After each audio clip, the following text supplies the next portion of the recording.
tu veux qu'Allah réponde à toutes tes évocations, je vais te donner le secret. Donc, like déjà la vidéo parce que j'aurais pu le garder pour moi, oui, mais j'ai décidé de partager. Donc, like et abonne-toi. So, let's go.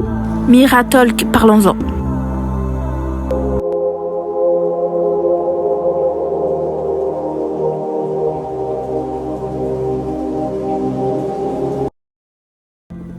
Là, je vais vous lire un petit passage que je trouve très, voilà. Dans le Coran, Allah dit, Allah nous parle de l'invocation et, entre parenthèses, donc là, il est en train de parler. Et quand mes serviteurs t'interrogent sur moi, alors je suis tout proche. Je réponds à l'appel de celui qui m'appelle lorsqu'il m'appelle. Ok? Donc dites-vous que toutes les invocations que vous faites, Allah il entend et il le voit. Donc, ok, là je vais vous donner des techniques, 5 points pour que votre invocation soit acceptée, on va dire. Pour construire une invocation de folie en fait. Franchement, ce planeur religieux, c'est une pépite. Je vais de temps en temps vous partager des choses incroyables que je trouve dans ce planeur. Donc, ne vous inquiétez pas. Ok, let's go. Donc, comment construire une invocation?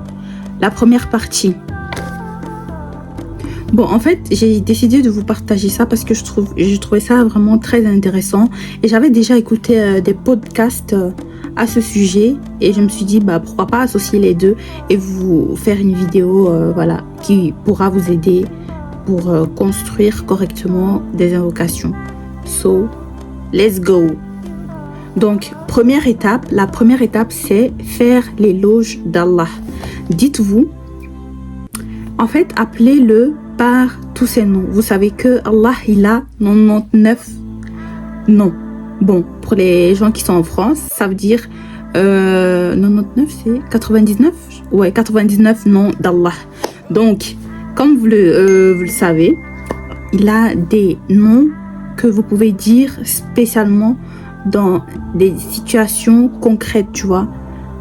Ar-Rahman, le miséricordieux. Franchement, il y en a tellement. Donc, il y en a qui les apprennent par cœur, les 99 noms. Comme ça, tu sais que, ok, si j'invoque pour telle chose, je peux prononcer tel nom, tu vois. Donc, j'invoque pour tel sujet, je peux prendre ce nom et invoquer avec ce nom.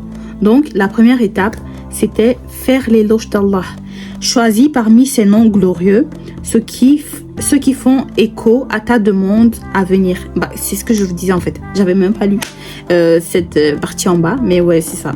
Quand faire l'éloge d'Allah, la sourate Ikhlas, elle décrit Allah et elle fait l'éloge. Bon, c'est pas vraiment l'éloge, mais ça, c'est vraiment une sourate qui te, voilà. Donc, dans le podcast que j'avais écouté, c'était justement ça. La femme, elle disait qu'il y a une de ses amies qui disait, en fait, moi, pour invoquer Allah, je récite la sourate Ikhlas. C'est court, hein, tout le monde connaît la sourate Ikhlas. Je récite et directement, je mets, je rajoute la demande que j'ai envie de rajouter. Je rajoute ce que je veux que Allah m'exauce. Et voilà, en fait. Et la femme qui était en train de faire le podcast, elle disait, ma copine, elle est une génie en fait. C'est une génie de penser comme ça. La sourate Ikhlas, c'est une sourate incroyable déjà qui parle d'Allah, de comment il est, bref, voilà.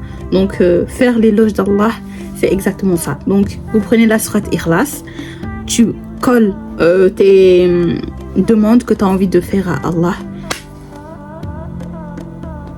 C'est gagnant là, non? Donc, merci. L'astuce, dites merci pour l'astuce. Je vous donne en fait, Prenez, écrivez, notez. Interpelle-le par « Ô toi le très miséricordieux ». Donc, voilà. Deuxième étape, prière sur le prophète. prier sur le prophète. Allah accepte toujours les invocations quand tu pries sur le prophète.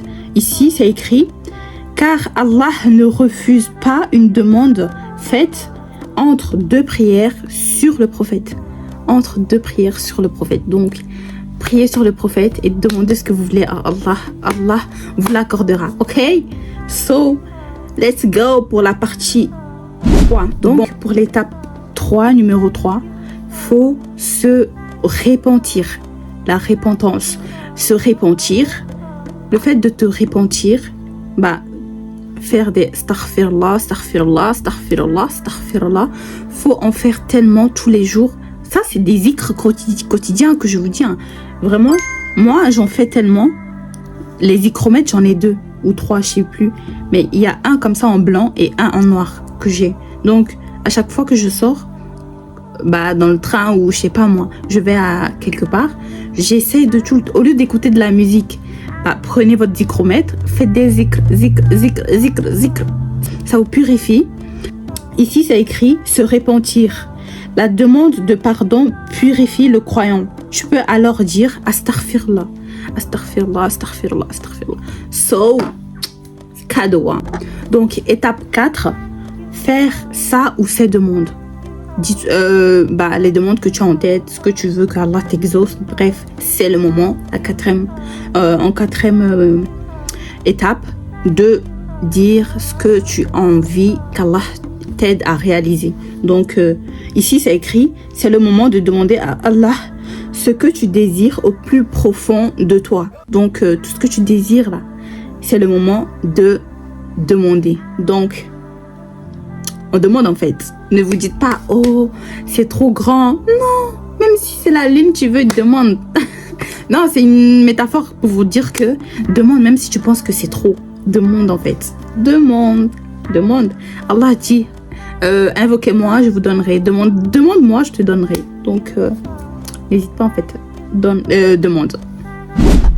Et la 5e étape, c'est reprier encore sur le prophète. La prière sur le prophète. Comme je vous l'avais déjà dit à l'étape 2. Donc, n'hésitez pas à prier sur le prophète. C'est très important. Et si tu pries sur le prophète, Allah, il se dit, ok, il faut que j'exauce en même temps cette personne en fait. Il veut t'exaucer. So, j'espère que cette vidéo vous a plu. Ça n'a pas été long, mais c'est ce que je voulais. Donc, comme je le dis, dans mes podcasts Miratalk, on va parler de religion, on va parler de développement personnel, on va parler de l'actualité. Donc, si tout ça t'intéresse, n'hésite pas à t'abonner, à liker et let's go en fait. Bisous.